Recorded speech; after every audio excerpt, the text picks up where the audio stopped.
Basically आज हम लोग बात करेंगे China versus India. So firstly हम चाइना की बात करेंगे। चाइना चाइना के लोग की पॉपुलेशन इंडिया के ही अप्रोक्सीमेट है, कोई ज्यादा डिफरेंस नहीं है। बट चाइना के जो लोग हैं वो अपने काम में बिजी हैं और अपनी स्किल्स को अपग्रेड कर रहे हैं। और वहां की गवर्नमेंट को भी लगता है कि ये तो हमारे एसेट्स हैं और उनको बोझ भी फील नहीं होता।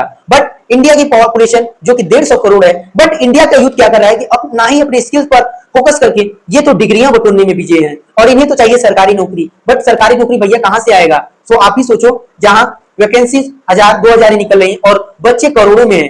सो आप ही सोचो, अगर आज आप अपनी स्किल्स को अपग्रेड नहीं करोगे एंड माइंडसेट नहीं लगाओगे कि कैसे हम अपनी स्किल्स को अपग्रेड करके अपने सक्सेसफुल करियर को बिल्ड करके अच्छा खासा इनकम ही करें और अच्छी खासी जर्नी भी स्टार्ट कर सकते हैं। सो और ऐसे करेंगे तो इंडिया के जो गवर्नमेंट रहेगी, तो इंडिया की गवर्नमेंट को भी लगेगा कि ये तो हमारे भी एसेट्स हैं। इनको इंडिया वाले गवर्नमेंट को भी नहीं लगेगा कि ये तो हमारे बोझ हैं।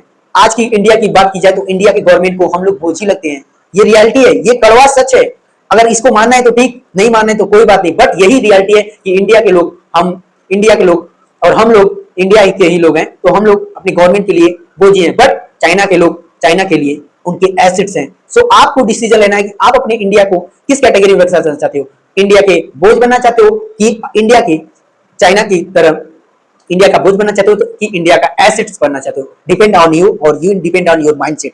फर्स्टली क्लियर ऑन माइंडसेट, क्योंकि आजकल मैं देखता हूं इंडिया के हर यूथ का माइंडसेट थोड़ा सा डिफरेंट इसलिए हो गया क्योंकि मैं जिनसे भी बात करता हूं, जो भी मैं काम करता हूं, उनमें उनका माइंडसेट जॉब सेक्टर का हो गया। भैया जॉब सेक्टर में आप गुलाम ही रह जाओगे, आपको गुलामी करनी पड़ेगी। बट आप आज डिसीजन लोगे कि आज मुझे कुछ अपना करना है, तो डेफिनेटली मैं बता रहा हूं आप कुछ भी अचीव कर सकते हो। सो करना बस इतना ही है भाई। करना ही क्या है, छोटा दिमाग थोड़ा ज्यादा नहीं लगाना है। सो बेसिकली छोटा सा स्टार्टअप करो और धीरे धीरे ग्रो करो। एक दिन में सफलता नहीं मिलती, टाइम लगता है मेरे भाई। मुझे भी सफलता मिलने में टाइम लगेगा, मैं मानता हूं, मैं एग्री करता हूं। बट मिलेगा जरूर, डेफिनेटली मिलेगा, 100% मिलेगा। कोई चांस ही नहीं है कि नहीं मिलेगा, क्योंकि मैंने भी मेहनत करना स्टार्ट किया है। मैं भी ग्रोइंग स्टेज में हूं। मैं नहीं कर रहा, मैं ये नहीं कर रहा हूं कि मैं, क्योंकि मैंने भी भाई गाड़ गुलामी देखी है, क्योंकि मैंने भी गाड़ गुलामी देखी है कि कैसे लोग दूसरों के पीछे पीछे लगते, भैया मेरा ये वाला काम कर दो, भैया भैया ये मेरा कागज देख लो, भैया मेरा ये काम कर दो। भैया मैंने देखा है और मैंने अपने फैमिली को बहुत ही करीब से देखा ये सब काम करते हुए। उसी दिन मैंने डिसीजन लिया कि मैं ये सब नहीं करूंगा तो नहीं करूंगा। इसीलिए मैंने अपनी जर्नी को स्टार्ट किया है और सिंपली मैं बताऊं तो मैं जरूर से जरूर सक्सेस को अचीव करूंगा और जरूर से जरूर अपने करियर को बिल्ड करके और अपनी लाइफ को शानदार बेशुमार बेशुमार दौलत से भर दूंगा और बहुत से लोगों की मदद भी करूंगा। और बहुत से लोगों की माइंडसेट को मैं चाहता हूं कि मैं चेंज कर पाऊं, क्योंकि बंदा यहां से नहीं सोच पाता है कि भाई मैं क्या करूं, मेरी लाइफ में क्या करूं। बहुत लोगों का ब्रेन वॉश कर दिया गया है। ये हमारी फैमिली या जो पीढ़ी दर पीढ़ी लोग आते जा रहे हैं, उनका माइंडसेट क्या है, भैया जॉब, 12th पास करो, जॉब करो, 12th पास करो, डिग्रियां बटोरो, देन जॉब करो, भैया जॉब करो। बट अरे भाई जॉब ही क्यों करना, जॉब ही एक ऑप्शन बचा है। आप अपना भी कुछ स्टार्ट कर सकते हो। अगर आप मान लो कि आप कम्युनिकेशन स्किल आपकी अच्छी है, तो उसी कम्युनिकेशन स्किल को आप अपने यूट्यूब के माध्यम से, इंस्टाग्राम के माध्यम से, फेसबुक के माध्यम से दूसरों के पास पहुंचा तो सकते हो भाई। आप ट्राई करने में क्या ही जाता है, 2 3 6 महीना ट्राई मत करो यार। अगर ट्राई करने के मूड से आओगे तो भाई हो भी सकता है, नहीं भी हो सकता। बट अगर ये डेफिनेटली ठान के आओगे कि मुझे करना ही है, करना ही है, तो आप जरूर से जरूर करोगे। ये मेरा वादा है। अगर नहीं कर पाए तो मुझे कहना, क्योंकि 100% लोगों में से 99% लोग भैया सिर्फ भीड़ का सामना करें और 1% लोग भीड़ से अलग काम करें। बट जो 99% लोग हैं उनके पास सिर्फ 5% ही मनी है और जो 1% लोग हैं उनके पास 95% मनी का कंट्रोल है। आप सोच के देखो भाई, आप सोचोगे तो बहुत ही डेप्थ लेवल की बात है।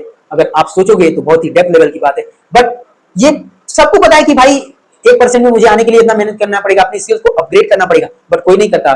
सुनते तो सब है बट इंप्लीमेंटेशन कोई नहीं करता। यही तो बात है आज की यूथ की। अगर इंप्लीमेंटेशन नहीं करोगे तो अपना ग्रो कैसे करोगे भाई? अपना ग्रो करने के लिए तो इंप्लीमेंटेशन करना पड़ेगा, कुछ चीजों को फॉलो भी तो करना पड़ेगा। यही तो बात है। अगर आज आप अपनी स्किल्स को अपग्रेड नहीं करते हो तो आप डेफिनेटली, मैं बता रहा हूं भाई, दाल गुलामी करनी पड़ेगी, गुलामी करनी पड़ेगी। और एक समय आएगा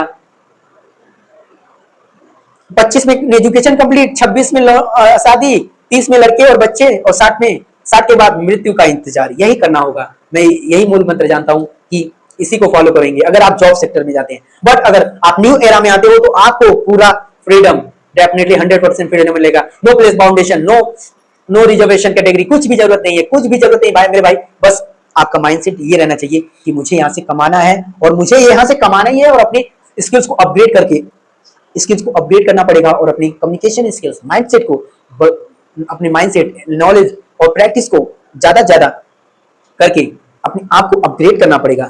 जब तक आप अपने आप को अपग्रेड नहीं करोगे तो आप ही उन्हीं छोटे से लेवल वाले में रह जाओगे। तो अपने माइंड को थोड़ा साफ रखो और अपने माइंड को थोड़ा, अपने विजन को थोड़ा बढ़ाओ। जब तक आप अपने विजन को नहीं बढ़ाओगे तब तक आपको अपनी रियल पोटेंशियल नहीं पता चलेगा मेरे भाई। क्योंकि कहा गया है, हनुमान जी को भी नहीं पता था कि उनके पास अपार शक्तियां हैं, बट उनकी शक्तियों को उनको याद दिलाने के लिए उनके पास जामन जी थे। But in this particular time ना ही हमारे पास कोई जामन है, ना ही कोई है, और हम अपने स्वयं के ही जामन थे। अगर हम आज अपनी शक्तियों को अंदर से नहीं निकालेंगे और कहीं इम्प्लीमेंटेशन या यूज नहीं करेंगे, तब तक तो हमें पता ही नहीं चलेगा कि हमारे पास ये भी पोटेंशियल ही है, ये भी हमारे पास गुदा टैलेंट है।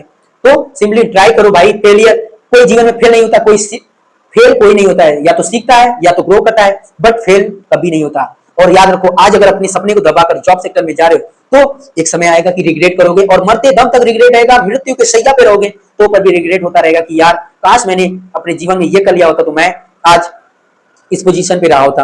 तो अगर आज आप अपने करियर में बड़ा नहीं कर सकते तो आप मृत्यु के शैया पे जिस दिन लेटे रहोगे तो आपको कुछ लोग ये बोलेंगे, अरे इसके पास तो इतना अच्छा स्किल था पर फिर भी इसने जॉब सेक्टर को चुना, अरे इसके पास तो ये था फिर भी इसने नहीं किया। व्हाटएवर, जानते ही हो कि दुनिया बोलने में विश्वास रखती। बट अगर आपकी मृत्यु की शैया पे जब लेटो और आपके अगल बगल वाले लोग आपके बारे में पॉजिटिव बात करें, सो आपको मोक्ष प्राप्ति में कितना आनंद आएगा आप सोच के देखो। डेफिनेटली सोच के देखो तो आप आराम से इस धाम को छोड़कर जा सकते हो। बट अगर आज आप अपने आप को पीछे खींच लिया, अपने स्किल्स को दबा दिया, देन तो भाई कुछ नहीं कर सकते। बट मैं मानता हूं कुछ लोगों की फैमिली कंडीशन कुछ अच्छी नहीं रहती, जिसकी वजह से उन्हें मजबूरी में करना पड़ता है कि मुझे भी जॉब करना ही पड़ेगा। मैं खुद ही 1.5 साल तक मैंने जाकर खुद ही मजदूरी करके भगवान को हमेशा प्रे किया कि भगवान मुझे ये काम नहीं करना है, मुझे कुछ और करना है। बट भगवान ने मुझे डायरेक्शन दिया, जिसकी वजह से मैं अच्छा खासा आज आपके सामने बोल भी पा रहा हूँ और आपको गाइड भी कर सकता हूँ। और आज मैं अपनी स्किल्स को इतना अपग्रेड कर चुका हूँ कि आज मैं एक न्यूमरोलॉजिस्ट भी हूँ, एक वेबसाइट डिजाइनर भी हूँ, एक नेटवर्क मार्केटर भी हूँ, एक एफिलिएट मार्केटर भी हूँ, और सारी स्किल्स को अपग्रेड कर रहा हूँ जिससे मैं अपने करियर को अल्ट्रा प्रो मैक्स लेवल तक, ऑर्डिनरी से एक्स्ट्रा ऑर्डिनरी पर ले जा सकूं। आप, आई होप आप लोग मेरी बातों से एग्री करते होंगे और अपनी करियर में बड़ा से बड़ा अचीव करना चाहते हो। बट यहां से सोचना, जिस दिन स्टार्ट कर दिया, जिस दिन आपने यहां से स्टार्ट कर दिया भाई, लिटरली बता रहा हूं, कोई डिस्ट्रैक्शन नहीं होगा और कोई आपको पिन मारेगा तो आप ब्लास्ट नहीं करोगे। जब तक आप यहां से, जिस दिन आपने ये यहां सोच लिया कि मुझे 100 करोड़ का इंसान बनना ही है, 1000 करोड़ का इंसान बनना ही है, तो उस दिन आपको कोई नहीं रोक सकता। बट कोई आपको डिमोटिवेट करे इस चीज में दे, भाई उसको डायरेक्ट मत बोलो, बट उससे थोड़ा फासला बना दो, क्योंकि डिमोटिवेटरों की कमी नहीं है। मुझे जितने ने डिमोटिवेट किया, मैंने उनको डेफिनेटली बता रहा हूं, मैंने उनको अपनी लाइफ से निकाल फेंका। डायरेक्टली तो नहीं, इनडायरेक्टली तो मैंने बाहर ही निकाल फेंक दिया भाई। आज ऐसा दिन आ गया कि डिमोटिवेटरों के साथ मैं पसंद ही नहीं करता कि कोई मुझे डिमोटिवेट करे। मैं ऐसा चाहता हूं कि एज मुझे जो भी जाने मोटिवेटर, मैं जिनको भी अपने राउंड में सर्कल में रखता हूं जो मुझे मोटिवेट करे। डिमोटिवेटरों के लिए मेरे पास ना कोई जगह है, ना मेरे लिए उनके पास 1 सेकंड टाइम है, क्योंकि मेरी एक सेकंड भी मेरे लिए बहुत कीमती है। आप तो जानते ही हो कि सक्सेस के लिए जितना मेहनत करोगे उतना ज्यादा अच्छा रहेगा। So all this my word, thank you so much. आप लोग मेरी बातों से एग्री करते होंगे। अगर मेरी बातों से एग्री करते होंगे तो अपने आप को कंपैरिजन करो कि आप अपने अभी आप इसलिए कहां पर हो अपनी स्किल्स के रिगार्डिंग, आप यहां पर हो कि यहां पर हो कि यहां पर हो। आपका डिसीजन आपका होना चाहिए कि आप अपनी स्किल्स को कितना सोचो। यही सोचो ना कि भगवान कहते हैं तू कर वही जो मैं चाहता हूं, होगा वही जो तू चाहता है। भाई ठीक है, मैं मानता हूं भगवान कहते हैं, बट सब कुछ तो भगवान के भरोसे नहीं छोड़ देना चाहिए, क्योंकि भगवान क्या पता भगवान आपके भरोसे हों कि ये स्टार्ट करे तो मैं भी इसको ग्रो करने में मदद करूं।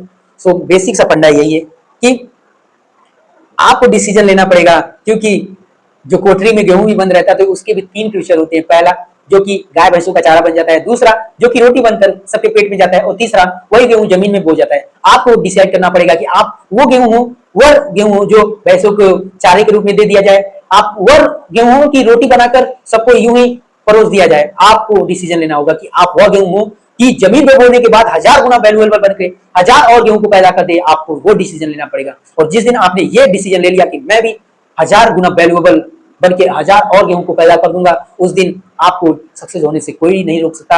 और आप अपने आप को किस कैटेगरी में रखते हो ये भी डिसीजन लीजिए। आप याद रखो, कुछ लोग होते हैं जो करना चाहते हैं, कुछ लोग हैं जो कंफ्यूजन में कि करे कि ना। अरे यार कंफ्यूजन मत करो, स्टार्ट करोगे तो ही माइंड साफ होगा। माइंड जब साफ होगा तो बेसिक सी बात है, आप अच्छे डिसीजन लोगे तो लाइफ में अच्छा होगा। निगेटिव सोचो, अगर आप दिन भर नेगेटिव सोचोगे तो नेगेटिव ही बातें आएंगी आपको, रात भर दिन भर सारा टाइम पे नेगेटिव बातें ही आएंगी। अगर आप पॉजिटिव सोचते हो तो बेसिक सी बात है, आपको पॉजिटिव बातें ही आएंगी। ये मेरा पर्सनल एक्सपीरियंस नहीं है भाई, ये यूनिवर्स का सिद्धांत है। आप जैसा सोचोगे आप वैसा बनोगे। आप पॉजिटिव सोचोगे तो आपको पॉजिटिव थिंकिंग आएगी, अगर आप नेगेटिव सोचोगे तो आपको दिन भर नेगेटिव चीजों से ही घिरे रहोगे तो जानते हो, जो नेगेटिव चीजों से घिर गया भाई उसको कोलैप्स डिस्ट्रॉय होना तय है। बट जिन्होंने अपने माइंड को पॉजिटिवली चार्ज कर लिया, लिटरली बता रहा हूँ, वो बंदा आग लगाने के लिए पैदा हुआ है। सो मुझे तो आग लगाना है, अब आपके डिसीजन है कि आप अपने करियर को लेकर क्या ही सोचते हो। So all this my word, thank you so much ये मेरी बातों को सुनने के लिए।